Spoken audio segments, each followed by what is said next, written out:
प्रभु तेरी वाणी जीवन की रोटी, नैनों की ज्योति अंधेरा मिटाती।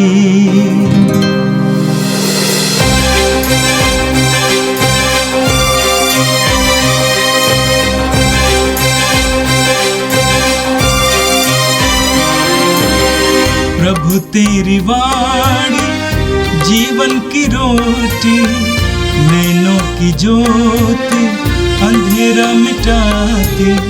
प्रभु तेरी वाणी जीवन की रोटी, नैनों की ज्योति अंधेरा मिटाती। वाणी वाणी वाणी वाणी वाणी पवित्र है, शाश्वत है, जीवन का मन्ना है। 12 अप्रैल शुक्रवार।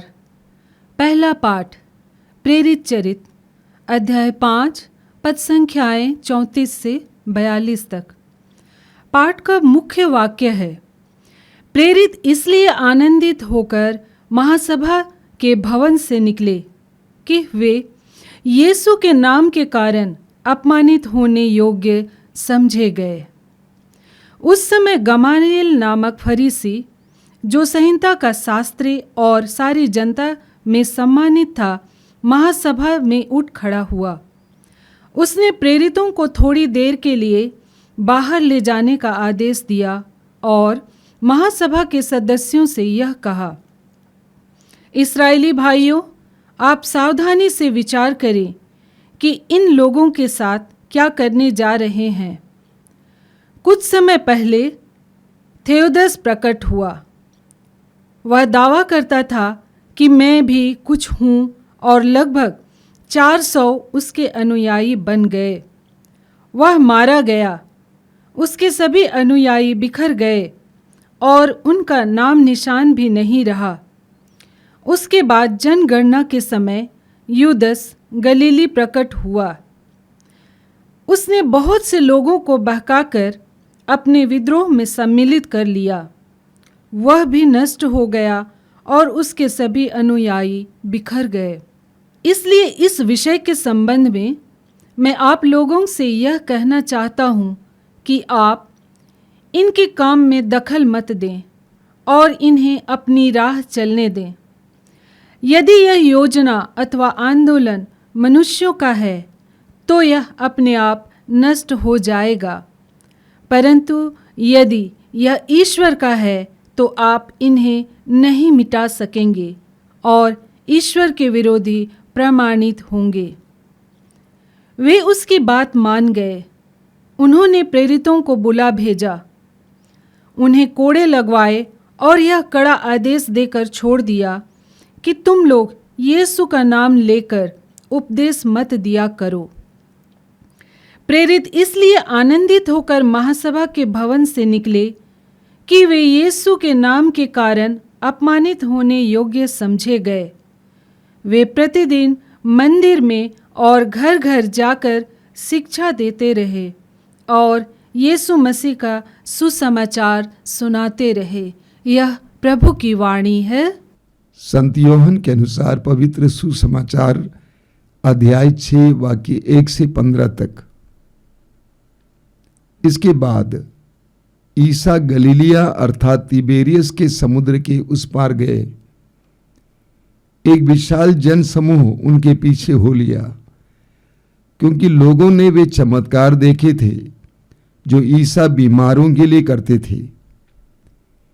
ईसा पहाड़ी पर चढ़े और वहां अपने शिष्यों के साथ बैठ गए। यहूदियों का पास्का पर्व निकट था। ईसा ने अपनी आंखें ऊपर उठाईं और देखा कि एक विशाल जनसमूह उनकी ओर आ रहा है। उन्होंने फिलिप से यह कहा, हम इन्हें खिलाने के लिए कहां से रोटियां खरीदें? उन्होंने फिलिप की परीक्षा लेने के लिए कहा। वे तो जानते ही थे कि वे क्या करेंगे। फिलिप ने उन्हें उत्तर दिया, 200 दिनार की रोटियां भी इतनी नहीं होंगी कि हर एक को थोड़ी थोड़ी दे सके।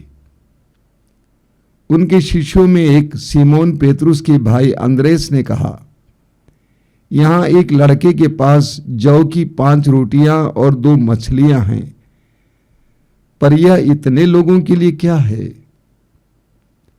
ईसा ने कहा, लोगों को बैठा दो। उस जगह बहुत घास थी। लोग बैठ गए। पुरुषों की संख्या लगभग 5000 थी। ईसा ने रोटियां ले ली, धन्यवाद की प्रार्थना पढ़ी और बैठे हुए लोगों में उन्हें उनकी इच्छा भर बंटवाया। उन्होंने मछलियां भी इसी तरह बंटवाईं। जब लोग खाकर तृप्त हो गए तो ईसा ने अपने शिष्यों से कहा, बचे हुए टुकड़े बटोर लो, जिससे कुछ भी बर्बाद ना हो। इसलिए शिष्यों ने उन्हें बटोर लिया और उन टुकड़ों से 12 टोकरे भरे, जो लोगों के खाने के बाद जौ की 5 रोटियों से बच गए थे। लोग ईसा का यह चमत्कार देखकर बोल उठे, निश्चय ही ये वे नबी हैं जो संसार में आने वाले हैं। ईसा समझ गए कि वे आकर मुझे राजा बनाने के लिए पकड़ ले जाएंगे, इसलिए वे फिर अकेले ही पहाड़ी पर चले गए। यह प्रभु का दिव्य सुसमाचार है। ख्रिस्त प्रभु की जय। मेरे प्रिय भाई और बहनों, आज का पहला पाठ प्रेरित चरित्र के अध्याय 5 से लिया गया था। प्रभु यीशु के शिष्य संसार की दृष्टि में नाचीज थे, तुच्छ थे, लेकिन पवित्र आत्मा के अभिषेक के बाद वे एक सशक्त समुदाय बन गया। वे चारों ओर घूम घूम कर प्रभु यीशु के सुसमाचार का प्रचार करने लगे। बड़े बड़े चिन्ह और चमत्कार प्रकट होने लगे। सैकड़ों की संख्या में लोग उनका साथ दिए और यीशु मसीह पर विश्वास किए और विश्वासियों की मंडली में सम्मिलित हुए। ये सब देखकर धर्मगुरु और महासभा हैरान हो गए और उन्होंने अंत में निर्णय लिया, जिस तरह यीशु को उन्होंने मरवा डाला उसी तरह प्रेरितों को भी मरवा डालेंगे। ऐसे में प्रभु ईश्वर एक व्यक्ति को खड़ा करता है, जिसके द्वारा उस समय प्रेरित बच जाते हैं। उस व्यक्ति का नाम है गमालियल। वचन में आज आपने सुना, उस समय गमालियल नामक फरीसी, जो संहिता का शास्त्री और सारी जनता में सम्मानित था, महासभा में उठ खड़ा हुआ और महासभा के सदस्यों से यह कहा, इस्राएली भाइयों, आप सावधानी से विचार करें कि इन लोगों के साथ क्या करने जा रहे हैं। कुछ समय पहले थेओदस प्रकट हुआ, वह मारा गया और उसके सभी अनुयायी बिखर गए। उसके बाद यूदस गलीली प्रकट हुआ और वह भी नष्ट हो गया और उसके सभी अनुयायी बिखर गए।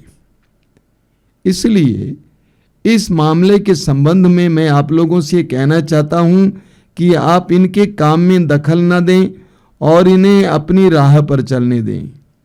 यदि ये योजना आंदोलन मनुष्यों का है तो ये अपने आप नष्ट हो जाएगा, परंतु यदि ये ईश्वर का है तो आप उन्हें नहीं मिटा सकेंगे और ईश्वर के विरोधी प्रमाणित होंगे।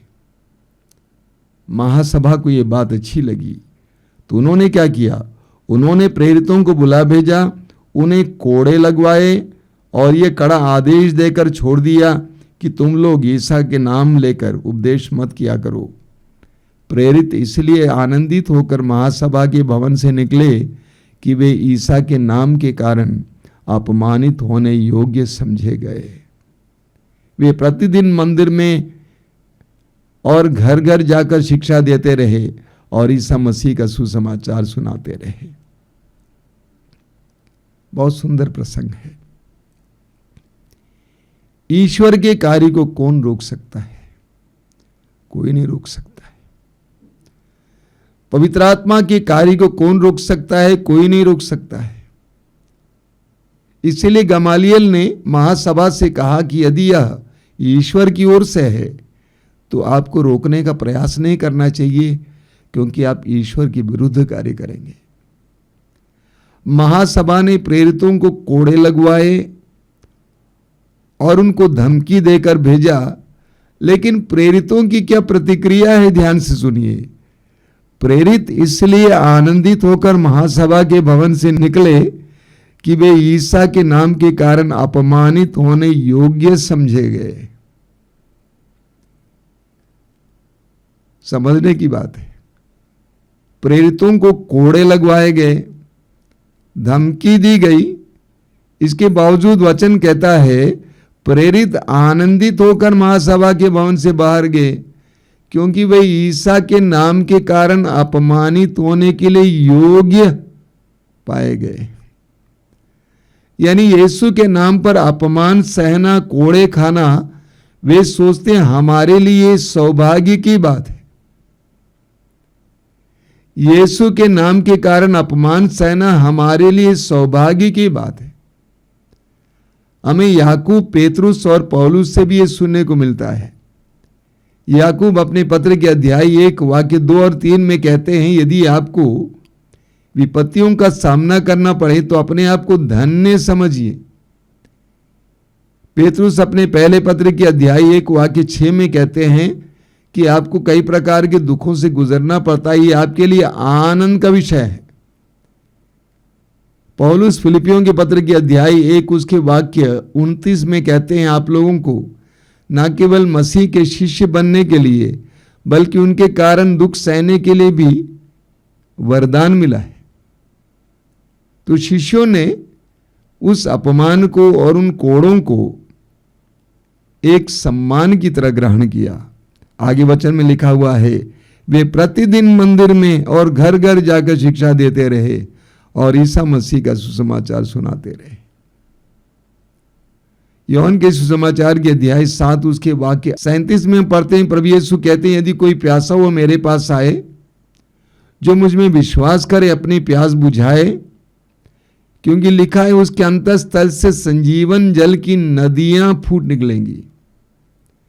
शिष्य पवित्र आत्मा से भर गए थे। संजीवन जल की नदी यानी पवित्र आत्मा की धारा बह रही थी, उसको कोई रोक नहीं पाया। वे प्रतिदिन मंदिर में और घर घर जाकर शिक्षा देते रहे और ईसा मसीह का सुसमाचार सुनाते रहे। हमारे अंदर भी पवित्र आत्मा क्रियाशील हो जाएगा, कोई हमें रोक नहीं पाएगा। संसार की शक्तियां पवित्र आत्मा की क्रियाशीलता को रोक नहीं पाएंगी, पवित्र आत्मा के कार्यों को रोक नहीं पाएंगी। ये संसार हमें रोक नहीं पाएगा। और आज का सुसमाचार संत यूहन्ना के सुसमाचार के अध्याय 6 से लिया गया था। आज के सुसमाचार में हमें प्रभु यीशु के महान विश्वास और उसका फल और शिष्यों के तुच्छ विश्वास के बारे में पढ़ने को मिला। वचन में आपने सुना, इसके बाद ईसा गलीलिया अर्थात तिबेरियस के समुद्र के उस पार गए। एक विशाल जनसमूह उनके पीछे हो लिया। आगे भी आप देखेंगे, हम पढ़ते हैं, ईसा ने अपनी आंखें ऊपर उठाई और देखा कि एक विशाल जनसमूह उनकी ओर आ रहा है। हम सुसमाचारों में पढ़ते हैं कि प्रभु यीशु जहां कहीं भी जाते थे, विशाल जनसमूह उनके पीछे पीछे चलता था। विशेष करके दुखी, पीड़ित, रोगी, परेशान, पाप में डूबे लोग हजारों की संख्या में यीशु के पास आया करते थे। आज के चमत्कार में हमने सुना 5000 पुरुष थे, उनके साथ साथ नारियां और बच्चे भी रहे होंगे। यानी हजारों की संख्या में लोग यीशु का पीछा किया करते थे, यीशु से कृपाएं प्राप्त किया करते थे। प्रभु यीशु ने फिलिप से कहा, हम उन्हें खिलाने के लिए कहां से रोटियां खरीदें। आगे यूहन्ना लिखता है, उन्होंने फिलिप की परीक्षा लेने के लिए कहा, वे तो जानते ही थे कि वे क्या करेंगे।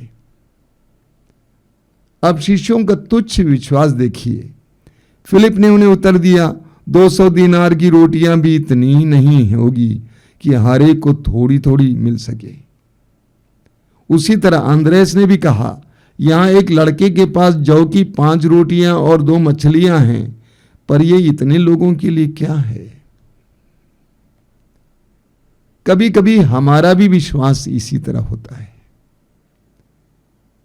समस्या के सामने हम निराश हो जाते हैं, हम हार जाते हैं, हम सोचते हैं समस्या बहुत बड़ी है, इतने लोगों को खिलाने के लिए कहां से रोटियां मिलेंगी। उनका विश्वास बहुत तुच्छ था।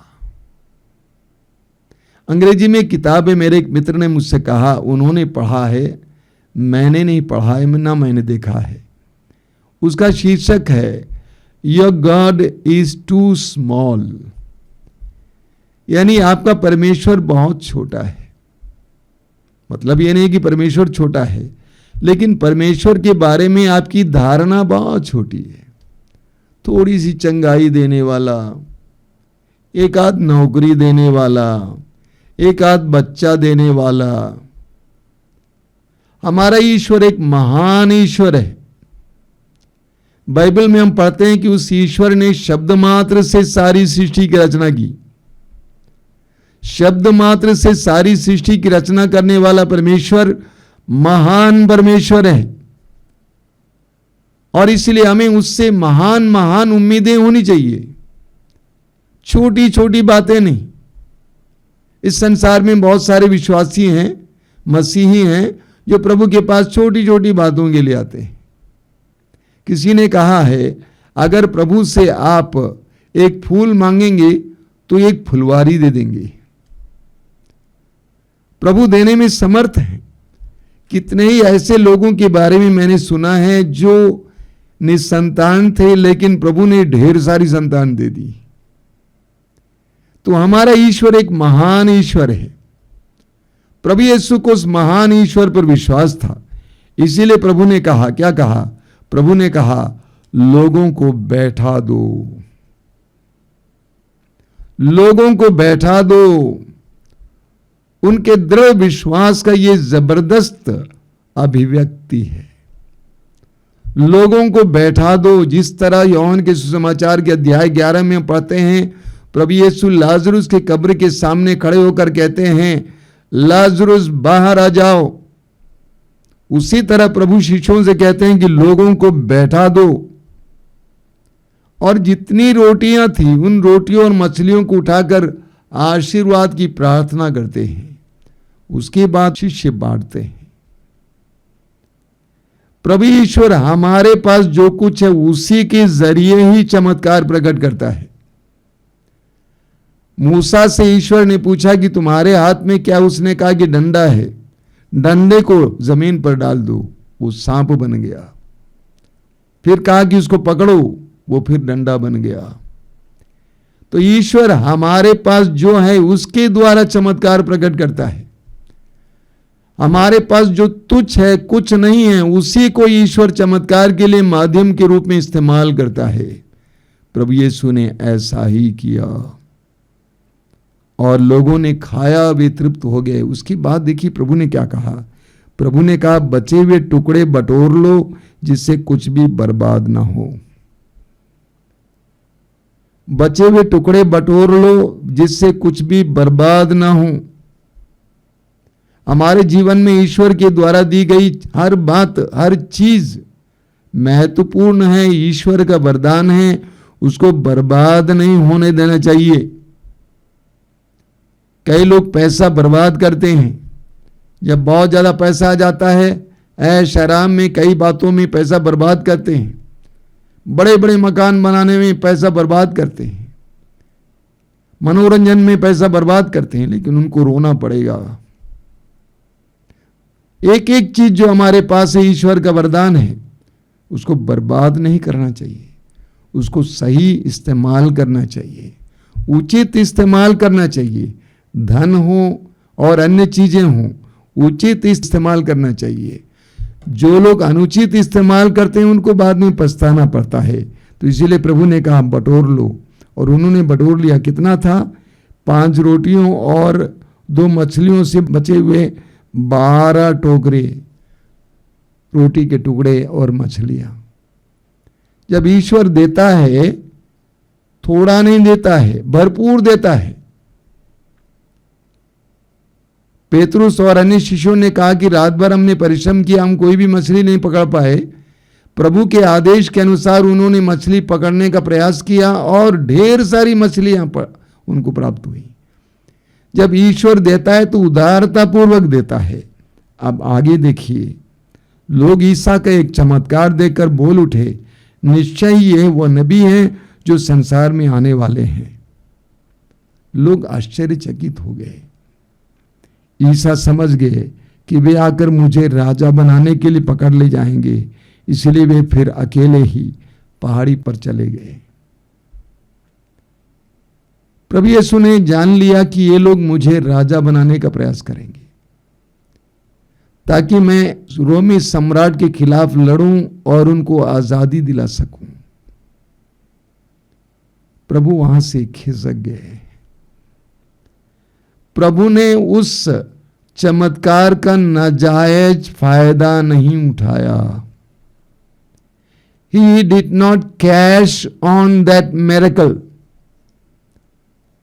कई लोग इस संसार में प्रभु के द्वारा दिए गए वरदानों का नाजायज फायदा उठाते हैं। लोगों से पैसा लेने के लिए प्रयास करते हैं, अपने जीवन की शैली को बदलने के लिए प्रयास करते हैं। प्रभु ने ईश्वर के द्वारा दी गई उस शक्ति को गलत इस्तेमाल नहीं किया। प्रभु ईश्वर के द्वारा दिए गए सामर्थ्य का अपने लिए इस्तेमाल नहीं किया। आपको याद होगा जब प्रभु यीशु 40 दिन और 40 रात उपवास और प्रार्थना किए, उसके बाद उनको बहुत भूख लगी तो शैतान ने कहा कि पत्थर को रोटी बना दो और खा लो। लेकिन प्रभु ने ऐसा नहीं किया। प्रभु यीशु लोगों के लिए बड़े बड़े चिन्ह और चमत्कार प्रकट करते थे, लेकिन ईश्वर के द्वारा दिए गए सामर्थ्य को प्रभु ने अपने स्वार्थ के लिए कभी भी इस्तेमाल नहीं किया। यह हमारे लिए एक शिक्षा है, सबक है, उदाहरण है। प्रभु ईश्वर के द्वारा दिए गए पद, अधिकार, सामर्थ्य को अपने लिए इस्तेमाल नहीं करना चाहिए। आपको महसूस होता है कि मेरी आवाज बुलंद होती जा रही है, क्योंकि आज मैं देखता हूं कि लोग उनको दिए गए अधिकार और पद को अपने लिए, अपने परिवार के लोगों के लिए, अपनी बिरादरी के लोगों के लिए, अपने अपने लोगों के लिए इस्तेमाल करते हैं। एक विश्वासी को और मसीही को कतई ऐसा नहीं करना चाहिए। प्रभु यीशु हमारे लिए एक महान उदाहरण है। आइए हम प्रार्थना करें। धन्यवाद देते हैं प्रभु आज के सुंदर दिन के लिए, आज के सुंदर वचनों के लिए धन्यवाद देते हैं, तेरे उदाहरण के लिए धन्यवाद देते हैं, तेरे महान विश्वास के लिए धन्यवाद देते हैं। हम स्वीकार करते हैं कि हमारा विश्वास बहुत तुच्छ है, हम तेरी तरह विश्वास नहीं कर पाते। हमें भी दृढ़ विश्वास दीजिए। शिष्यों की तरह आज हम भी कहना चाहते हैं, हमारे विश्वास को बढ़ाइए।